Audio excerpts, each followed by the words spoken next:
기도하시겠습니다.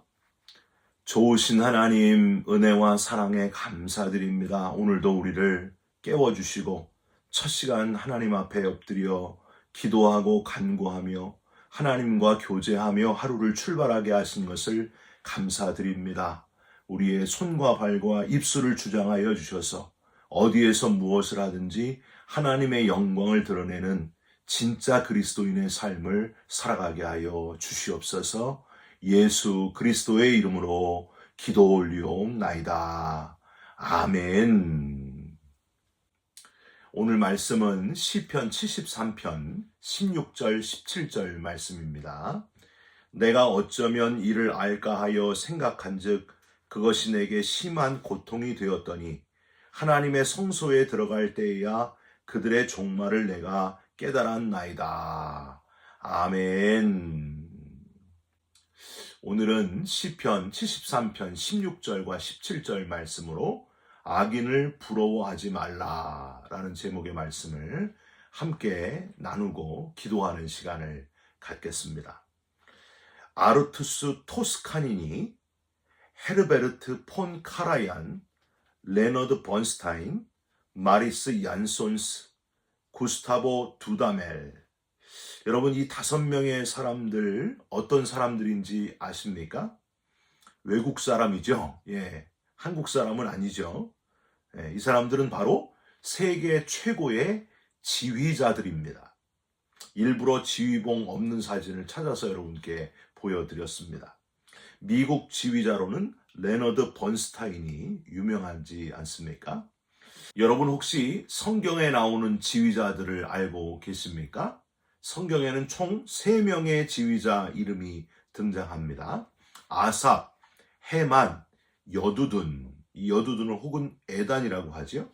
이 3사람은 다윗 왕 때에 여호와의 전에서 봉사하는 성가대가 3개가 있었는데 다윗 왕이 직접 임명한 그 각 성가대의 지휘자들입니다. 아삽, 헤만, 여두둔. 이들은 여호와의 궤를 오베데돔의 집에서 예루살렘 다윗성으로 옮길 때에 궤 앞에서 악기를 울려 즐겁게 하기 위해서 레위 사람 중에서 선발된 이들로서 그 후에 그 직분이 고정되고 세습되었습니다.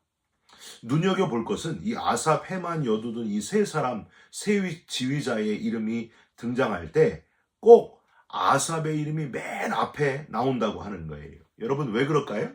바로 최고의 지휘자 3명 중에서도 수석 지휘자, 대표 지휘자가 바로 아삽이었기 때문입니다. 다윗은 나중에 악대를 24반열로 편성하게 될 때에 이 아삽을 총지휘자로 세우게 됩니다. 조금 특이한 것은요, 이 아삽과 다른 지휘자들이 선견자라고도 불리웠다는 거예요. 여러분 왜 그랬을까요? 성가대 전체를 지휘하면서 하나님과 신비한 소통이 이루어졌고, 그래서 사람들을 이끄는 영적 지도자의 사명도 감당했다고 하는 겁니다. 여러분, 저와 여러분도 하나님을 앞장서서 찬양하는 자가 되시고 아울러 영적인 지도자의 역할까지 감당하시는 그런 귀한 그리스도인들이 되시기를 주님의 이름으로 부탁드립니다. 자, 이렇게 여호와를 찬양하는 성가대의 지휘자요, 영적인 지도자이기도 했던 아삽, 이 아삽이 지은 시편이 12개나 된다는 사실을 여러분 아십니까? 시편 50편하고요, 시편 73편부터 83편까지 이렇게 총 12편의 시편 앞에 보면은 아삽의 시라고 되어 있습니다. 그 12편 시편들을 묵상하다 보면은요, 우리는 시편 73편에서 아주 특별한 한 구절을 발견할 수 있는데요. 2절 한번 보세요. 이렇게 돼 있어요. 나는 거의 넘어질 뻔하였고 나의 걸음이 미끄러질 뻔하였으니.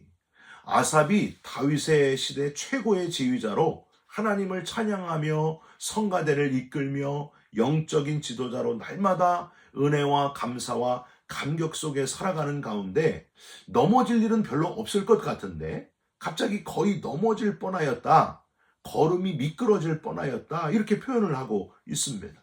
요즘 말로 말하면은 이 지휘자가 상처를 받고 실족해가지고 성가대의 지휘자고 선견자고 뭐고 다 때려치고 싶었다. 그런 표현이. 여러분 왜 그랬을까요? 성가대원들이 속썩여서 그랬을까요? 다윗 왕에게 무슨 심한 책망을 들어서 이랬을까요? 바로 그 다음 절에 이렇게 넘어지고 미끄러질 뻔한 이유를 정확하게 밝히고 있습니다. 시편 73편 3절이에요. 이는 내가 악인의 형통함을 보고 오만한 자를 질투하였음이로다. 이유는 악인이 형통한 것 때문이었다는 거예요. 왜 저렇게 나쁘고 악한 인간들이 저리도 편안하고 행복하게 살까?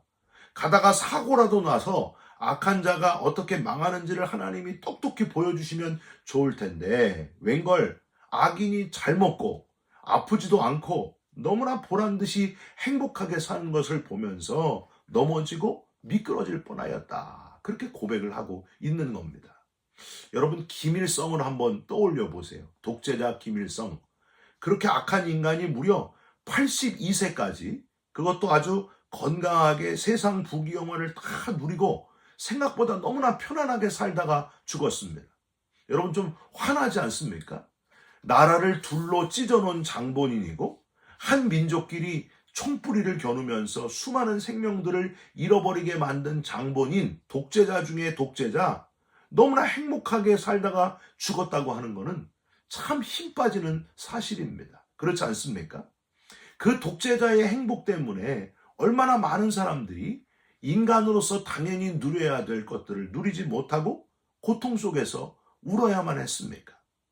김일성 못지않게 정말 못된 자들이 인간 이하의 악한 자들이 이 땅에서 돈과 명예와 권력을 움켜쥐고 온갖 힘을 누리면서 사는 걸 매스컴에서 보면은 여러분 화나지 않습니까?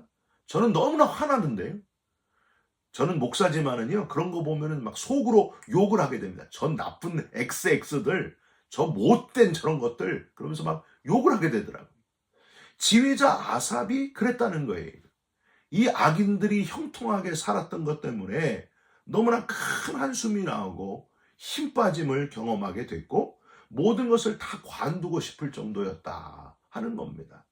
여러분 이랬던 사람이 선지자 중에 또 있어요. 누구예요? 하박국이죠. 하박국. 그래서 하박국도 똑같은 문제를 가지고 하나님 앞에 높은 성루에 올라가서 따져 물었잖아요. 하박국 1장 13절 주께서는 눈이 정결하심으로 악을 참아 보지 못하시며 패역을 참아 보지 못하시거늘 어찌하여 거짓된 자들을 방관하시며 악인이 자기보다 의로운 사람을 삼키는데도 잠잠하시나이까. 여러분 이런 의문이 심해지면은요 이 의문이 하나님께 대한 불신으로 이어질 수밖에 없습니다. 하나님이 별로 힘 없으신 분이 아닌가, 하나님이 아예 안 계신 건 아닐까 하고 의심하는 사람들이 생길 수 있습니다. 선을 행하는 사람들이 갑자기 예기치 못한 사고로 죽게 되면 의문을 제기하는 사람들이 있잖아요. 아니 하나님이 계시다면 어떻게 이 땅에 저런 황당한 일이 일어날 수가 있는가. 하나님은 이 선한 사람들을 지키시지 않고 도대체 허수아비처럼 뭘 하고 있었는가.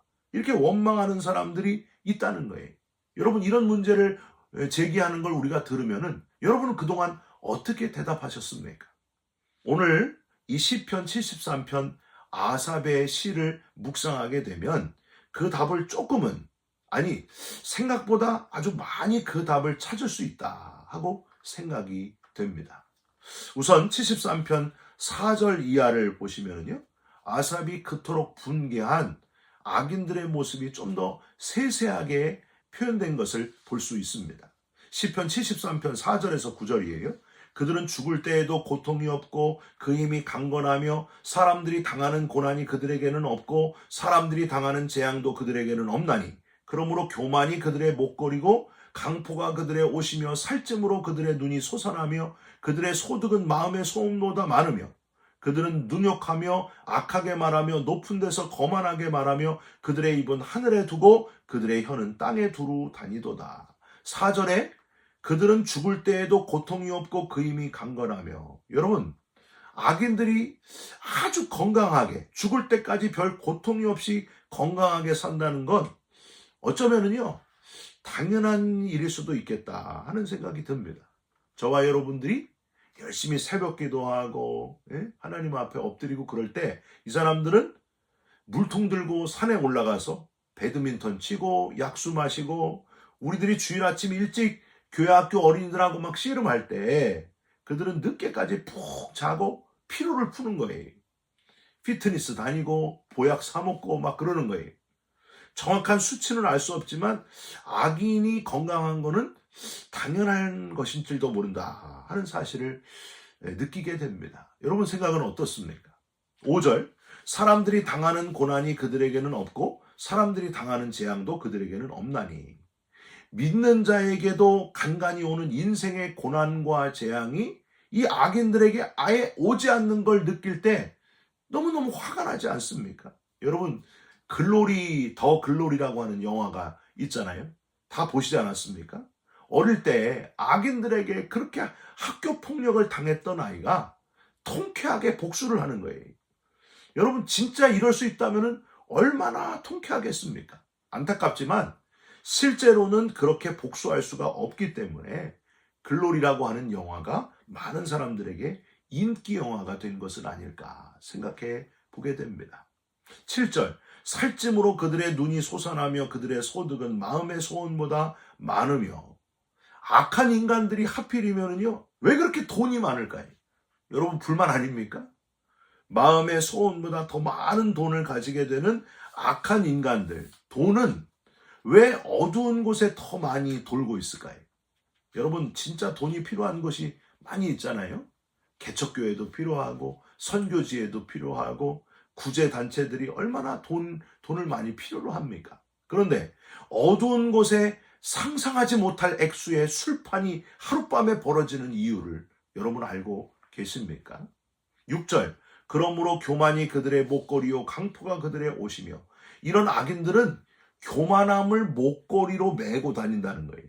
예수 믿는 자들은 예수님의 가르침을 따라서 다른 사람을 배려하고 섬기고 그렇게 살려고 애를 쓰는데 이 악인들은 악하게 성공한 부자들은 매사에 거리낌이 없고 늘 자신감 있고 아직도 갑질을 하고 있는데 두려움이 없다는 거예요. 갑질을 아주 수없이 한다는 거예요.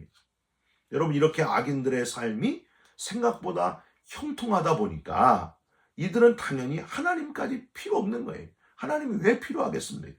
그래서 하나님을 무시하며 사는 이들이 너무나 많다는 거예요. 시편 73편 11절 말하기를 하나님이 어찌 알랴 지존자에게 지식이 있으랴 하는도다. 하나님이 누군데? 난 모르겠다. 비웃고 조롱하고 업신여기고 하나님을 믿는 사람들도 당연히 무시하면서 그런 하나님 믿는 사람들은 인생에 자신감이 없는 연약하고 불쌍한 패배자들이다. 이렇게 생각한다는 거예요. 인생을 패배했기 때문에 신을 의지한다. 그렇게 생각한다는 거예요.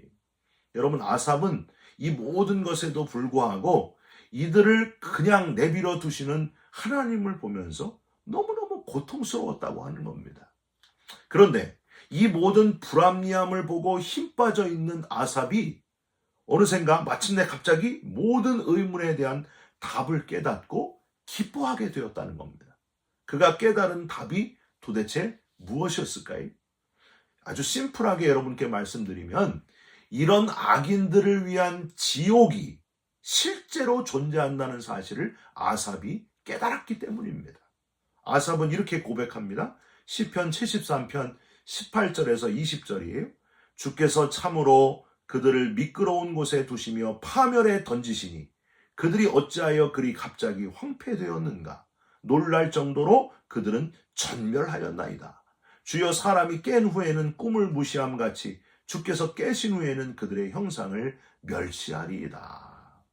아삽의 이 고백에는 몇 가지 공통적인 의미의 단어들이 나옵니다. 미끄러운 곳, 파멸, 황폐, 전멸이라고 하는 단어예요. 여러분 이 단어들을 딱 보세요. 어떤 한 장소를 가리키잖아요. 그게 뭐라고요? 지옥을 가리키고 있습니다. 지옥은 한번 떨어지면 다시 기어 나올 수 없는 미끄러운 곳이다. 존재가 완전히 파멸되는 곳이다. 황폐된 곳이고 전멸하는 곳이다. 여러분 AI한테 미끄러운 곳, 파멸, 황폐, 전멸의 그 지옥의 모습을 그림으로 그려달라고 하니까 요렇게 그려주더라고요. 참 참혹하지 않습니까? 아무리 악인이 이 땅에서 잘 먹고 잘 살던 모습으로 죽을 때에도 아주 비싼 대리석관에 꽃상여로 장식을 하고 조선시대 왕릉 같은 어마어마한 무덤에 묻혔을지라도 그 다음이 어떻게 되는가? 영원한 삶을 누려야 되는 그때에 어떻게 되었는지가 바로 이 말씀에서 나온다는 거예요. 이 아삽이 이걸 발견했다는 겁니다. 하박국 선지자는 의인은 믿음으로 말미암아 살리라 하면서 나를 높은 곳에 다니게 하시는 영원한 삶, 평안한 영생의 삶을 하나님이 주신다. 이렇게 고백을 했는데 의인의 삶이 그럴 거라고 고백을 했는데 이 아삽은 정확하게 지옥에 떨어져서 신음하는 악인들의 모습을 실제로 보게 되었다는 사실이. 그래서 지금 이렇게 쓰고 있는 거예요. 놓치지 말아야 될 것이 있는데 여러분 이렇게 어느 순간 갑자기 큰 깨달음, 악인의 끝을 미리 보게 된 아삽이 했던 행동이 있다는 거예요. 여기서 우리는 교훈을 얻을 수 있습니다. 아삽이 도대체 어떤 행동을 했는가? 첫 번째는 시편 73편 13절이 내가 내 마음을 깨끗하게 하며 내 손을 씻어 무죄하다 한 것이 실로 헛되도다. 여기서 내 손을 씻어 무죄하다. 여러분 이게 뭘까요? 아삽이 손을 씻었다. 바로 이거는 회개했다는 표현이에요. 회개했다. 손을 씻으면서 회개했다. 하루하루 매일매일 손을 씻듯이 매일매일 주님을 묵상하면서 순간순간 회개하는 삶을 살았다고 하는 겁니다. 이런 삶을 살게 되니까 하나님이 그걸 보여주셨다는 거예요. 악인들이 어떻게 되는지 보여주셨다는 겁니다. 여러분, 하루에 손을 여러분 몇 번이나 씻으십니까? 밥 먹을 때마다 기도하는 거 말고 화장실 가서 손을 씻을 때만이라도 내 마음을 회개하고 또 회개할 수 있다면, 그러니까 화장실 갈 때만이라도 손 씻으면서 간절히 회개할 수 있다면 얼마나 건강한 그리스도인이 되겠습니까?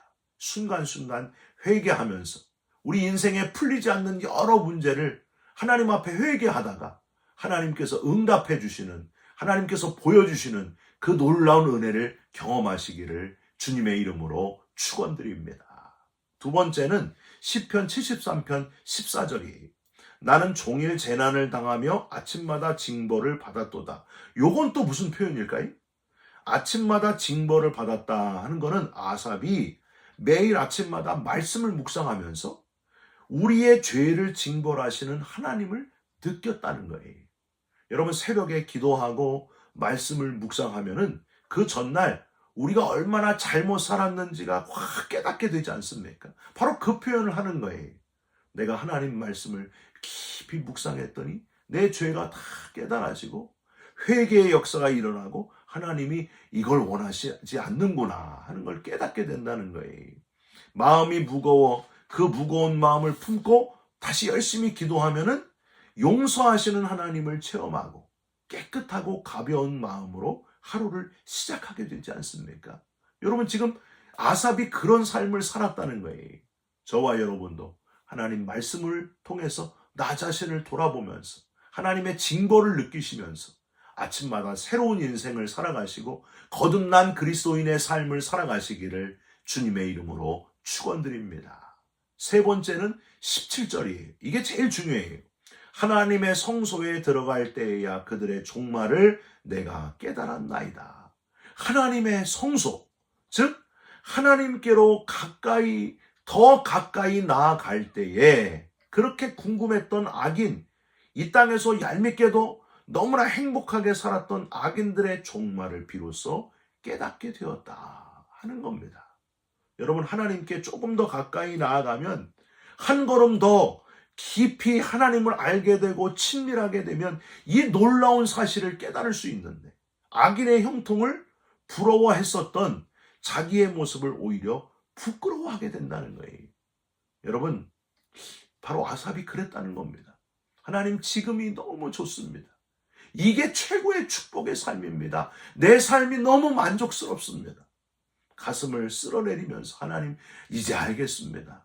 내 삶을 자족하면서 살겠습니다. 지금 나의 모습이 얼마나 감사하고 거룩하고 감격의 삶인지 깨닫고 감사가 넘치게 된다고 하는 거예요.